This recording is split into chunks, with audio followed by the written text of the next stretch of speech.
अरे काय ऐकून घेऊ? शपथ घेऊन पण हा माणूस खोटं बोलेल. तुझ्या चांगुलपणाचा हा माणूस गैरफायदा घेतोय. बस झाला आरोही, आता काय दयामाया दाखवायची काही गरज नाही.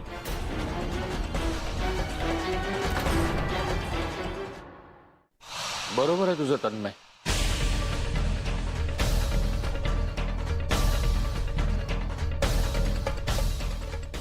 आरोही, तू खरंच मोठ्या मनाची आहेस.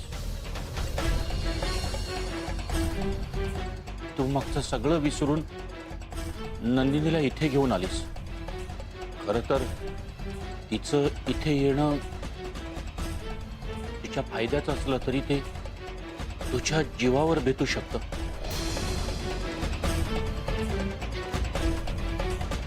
आणि म्हणून मी तिला मेंटल हॉस्पिटलमध्ये ठेवण्याचा निर्णय घेतलाय.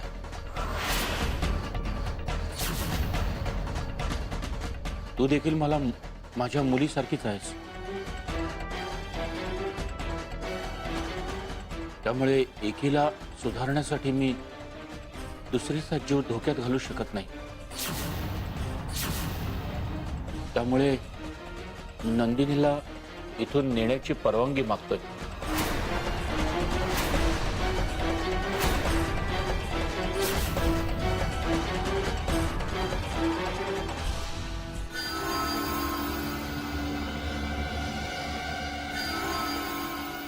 तुम्ही माझ्या बाबांचे मित्र होतात, पण ते मैत्रीचं नातं विसरून तुम्ही माझ्या बाबांशी आणि त्यानंतर माझ्याशी सुद्धा जे काही वागला त्याचा राग आजही माझ्या मनात आहे.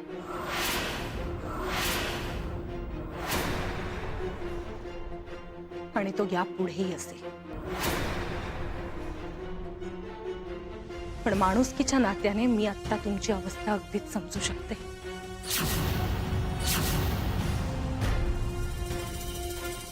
नंदिनीचे वडील या नात्याने तुमची तिच्याबद्दल असलेली काळजी सुद्धा समजू शकते. त्यामुळे आज मी तुम्हाला शब्द देते,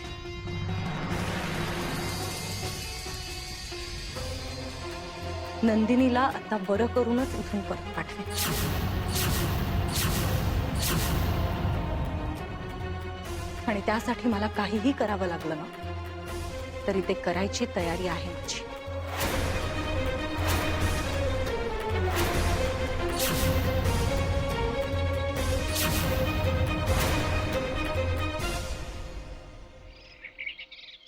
अप्पू, अप्पू,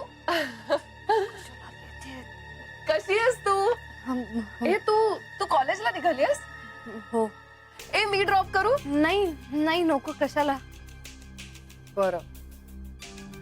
ए ऐक ना अप्पू, तुला आठवतंय त्या दिवशी आपण शॉपिंग करायला गेलो होतो? केवढी मज्जा आली होती ना. परत जायचं? कधी जाऊया? एवढा विचार काय करायचंय त्याच्यात? सांग ना. ओ, ह्यावेळी कोणापासूनही लपवून जायचं नाही. आरोही ताईला सगळं सांगून जाऊया, मग तर येशील? येईल. गुड. निघते. ए ऐक ना, तुला विचारायचं म्हणून म्हणत होते आणि राहूनच गेलं. मला सांग, तुला जो मी ड्रेस दिला होता तुझ्या फंक्शन साठी, तुझ्या मैत्रिणींना आवडला का? हो आवडला ना. हो, खूप आवडला. म्हणजे काही जणी तर जेलस सुद्धा झाले. म्हणजे माझ्या मैत्रिणींकडे असा एक्सपेन्सिव्ह ड्रेस नाहीये ना. राईट. पण दुसऱ्याकडून घेतला हे माझ्या ताईला नाही आवडलं. तू त्या दिवशी पण बोललीस मला. पण मला काय वाटतं माहितीये, तुझ्या ताईचं एका अर्थाने बरोबरच आहे. म्हणजे कोणाला आवडेल, पण आता यापुढे असा इश्यू नाही होणार आहे. कधीच नाही. कारण ती आणि मी खूप छान मैत्रिणी झालोय. त्यामुळे अप्पू आता यापुढे ना तुला कधीही काहीही लागलं, काही हवं असेल, काही सांगायचं असेल तर बिंदास माझ्याकडे यायचं. आरोही माझी खूप घट्ट मैत्रीण झाली. आणि आता तिची बहीण माझी बहीण. हो की नाही? थँक्स ताई. मी आता निघू का? मला कॉलेजला जायला लेट होतो. हो हो हो चल. आपण नंतर बोलू. येस नक्की खूप गप्पा मारूया. बाय. बाय. तिची बहीण माझी बहीण, तिचा नवरा माझा नवरा.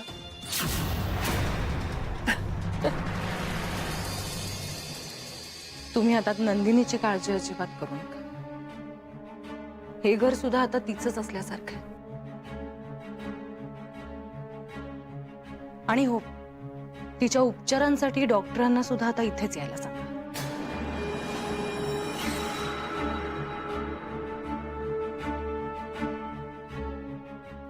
आरोही, तुझे हे उपकार मी आयुष्यात कधीच विसरणार नाही.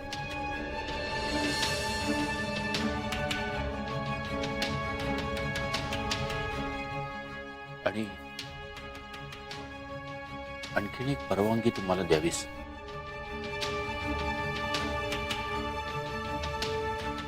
बोला ना. चौकशीसाठी मी तुला फोन केला तर चालेल ना?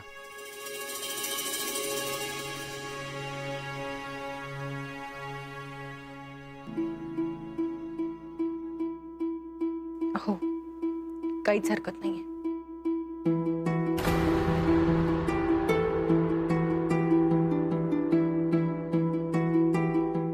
येतो.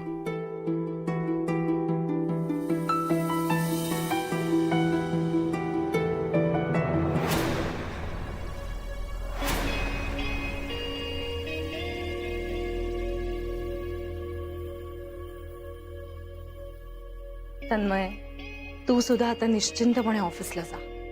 इथली काळजी नको करूस तू, आणि माझी तर मुळीच करू नकोस. घरातले सगळे आहेत इथे आणि माझ्या सोबत आहेत. मला काहीही होणार नाही. तू आता तुझ्या कामावर कॉन्सन्ट्रेट कर.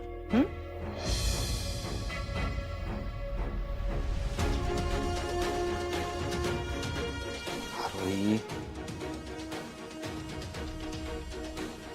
काही वाटलंच तर मला फोन कर, मी लगेच येईन.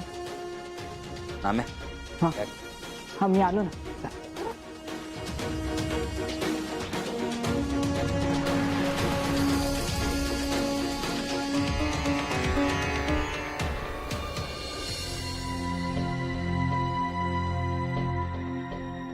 बोल, काय बोलायचंय?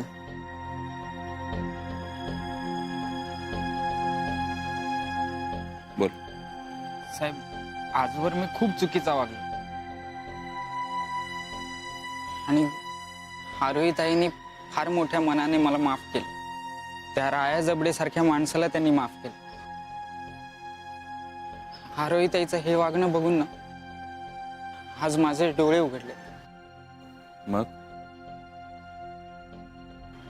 साहेब, माझ्या डोक्यात ना एक वेगळीच आयडिया आली. कोणती आयडिया? मी नंदिनी मॅडम समोर त्यांच्या मर्जीतलाच माणूस आहे असाच वागेन. मी असं केल्याने आपल्याला त्यांच्या मनात काय आहे ते कळेल सुद्धा, आणि माझी नजर त्यांच्यावर राहील. काय बोलता? तुझी आयडिया चांगली आहे,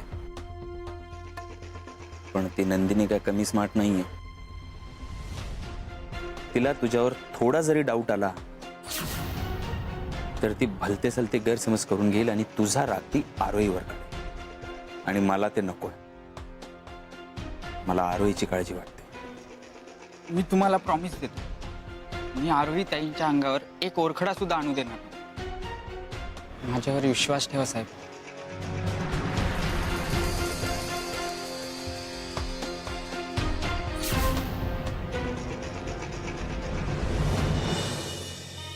तुम्ही फक्त माझ्यावर विश्वास ठेवा. मी सांगितलं ना तशीच साक्ष द्यायची कोर्टात. हे बघा, तुम्हाला ती प्रॉपर्टी हवी आहे ना, मग मी सांगते तसं कोर्टात बोललात तर ती प्रॉपर्टी तुमची. आता दुसऱ्या पार्टीचं नुकसान होत आहे, मग त्याचा तुम्ही काय इतका विचार करताय? तुम्ही स्वतःच्या फायद्याचं बघा ना. ते जास्ती महत्वाचं आहे. आता त्यासाठी कधी कधी थोडस खोटं बोलावं लागतं. हे बघा, प्रत्येक वेळी सरळ मार्गाने जाऊन गोष्टी मिळतात असं नाही. मग वाट थोडीशी वाकडी करायची, थोडे खोटे खोटे अश्रू ढाळायचे. एक गोष्ट लक्षात ठेवा, जितकी चांगली ऍक्टिंग तुम्ही कराल तितकेच केस जिंकण्याचे चान्सेस जास्त. माणसाच्या मूळ स्वभावातच खोट असेल तर मग तो कोणाशीही चुकीचा वागू शकतो. जर नंदिनी तिच्या क्लायंटला खोटेपणाने वागायचा सल्ला देते तर आधी तन्मय आणि नंतर आग्रह मिळवण्यासाठी नंदिनी नाटक करूच शकते. याचा अर्थ हिला इथे आणून मी चुकत तर नाहीये ना.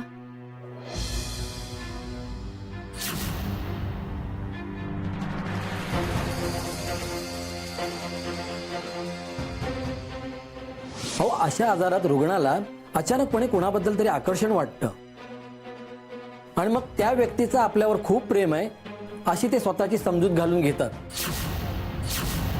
आणि हा गैरसमज जर स्ट्रॉंग झाला तर ते त्या व्यक्तीला स्वतःच्या आयुष्यात इमॅजिन करू लागतात. डॉक्टर, म्हणजे माझी नंदिनी आता कायम अशीच वागत राहणार? हो, अगदी कायम अशीच नाही म्हणता येणार, पण मी सांगितलेला मुद्दा वगळता असे पेशंट इतर बाबतीत अगदी नॉर्मल आयुष्य जगत असतात.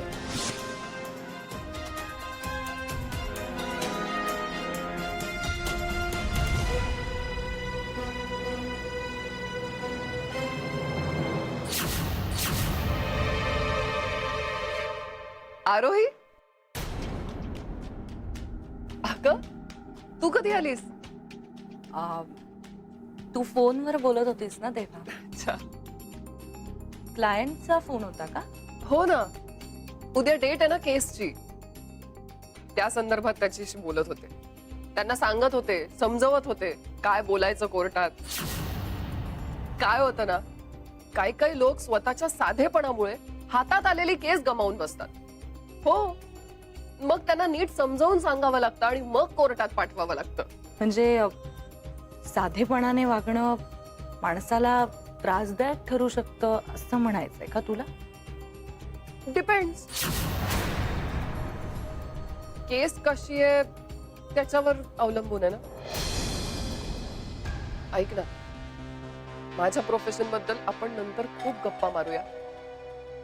आता मला काहीतरी खायला देशील? खूप भूक लागली आहे. सँडविच आणू शकशील?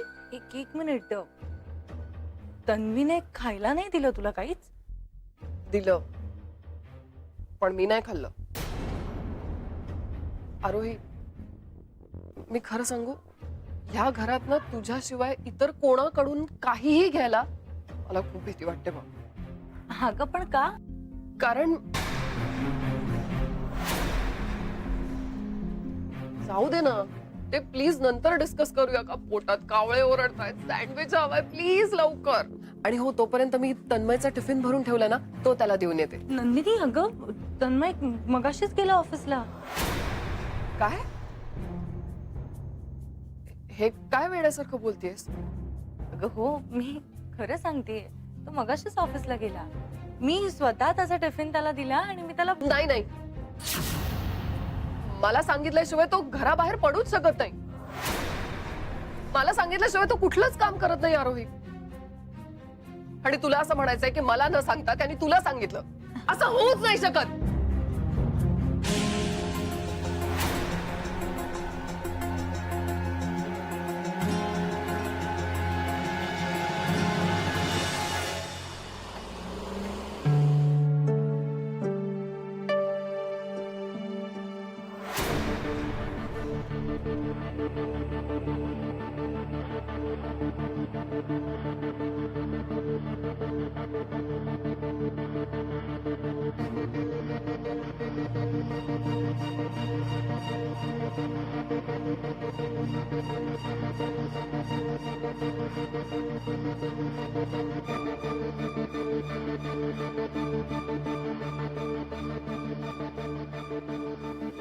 अरे फोन का उचलत नाही?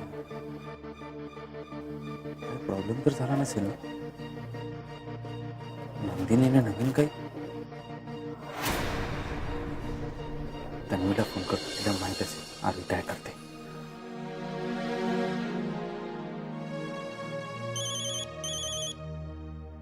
हॅलो, बोल तन्मय.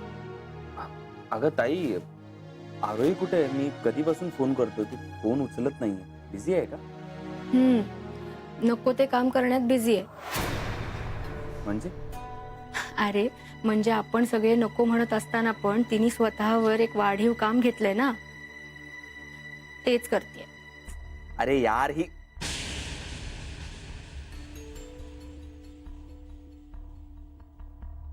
ती का नंदिनीच्या मागे वेळ घालवते?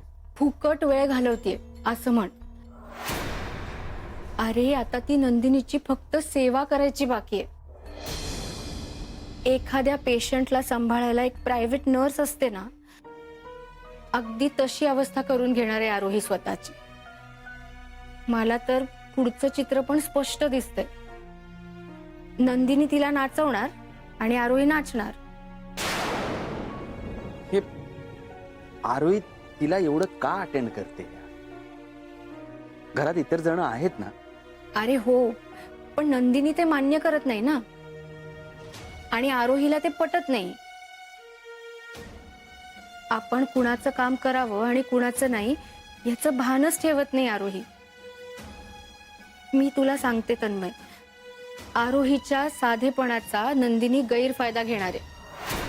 मला पण याच गोष्टीची भीती वाटते. तुला खरं सांगू ताई, माझं ना ऑफिसमध्ये लक्षच लागत नाही. मी जर इथे नवीन नसतो ना, तर आता सुट्टी घेऊन घरी बसतो. तन्मय, तू टेन्शन घेऊ नकोस अजिबात. मी आहे ना. मी माझ्या लाडक्या बहिणीला बरा त्रास होऊ देईन. थँक्यू ताई.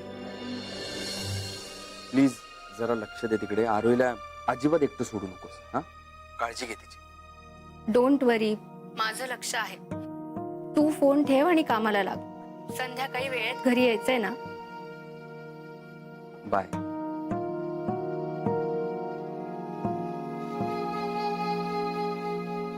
मी तन्मयला धीर दिलाय खरा, पण नंदिनीवर इतक्या बारकाईने लक्ष ठेवणं कसं जमेल काय माहिती. ती कधी काय करेल याचा नेमच नाहीये. तन्मय, तन्मय, तुझा डबा गेला ऑफिसला. आता ऑफिस मध्ये जाऊन द्यावा लागेल.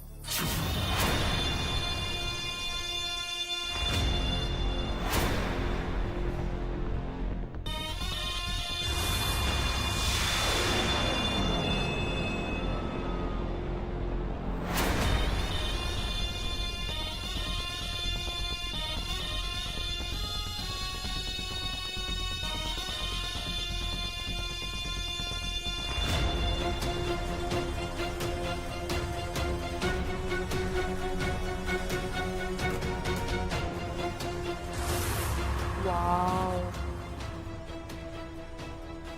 किती छान दिसेल ही साडी मला. अरे अगं, त्या सान्यांचा फोन आला होता. अरे नंदिनी, तू आरू कुठे गेली? हॅलो, मी काय तिची पीए? तिची प्रत्येक गोष्ट माहिती असायला. आणि तसंही ती कुठे का असे ना, मला काय फरक पडतोय. नाही, तू म्हणतेस ते बरोबर आहे, पण आरू नसताना तिच्या रूम मध्ये तू कशी काय? तिच्या रूम बद्दल काय बोलताय? मी अख्ख्या आग्रह मध्ये कुठेही काहीही करू शकते आणि कोणी मला काहीही बोलू शकत नाही,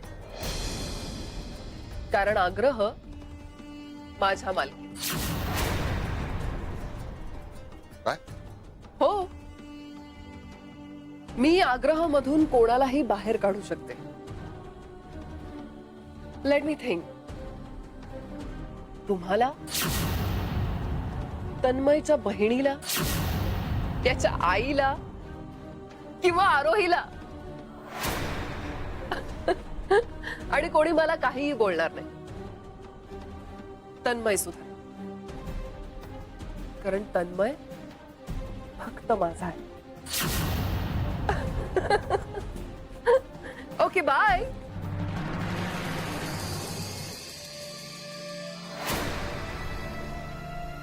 ही नंदिनी आरूच्या सुखी संसाराला नजर लावायलाच आलेली दिसते. या विषयावर तन्मयशी बोलायलाच लागणार.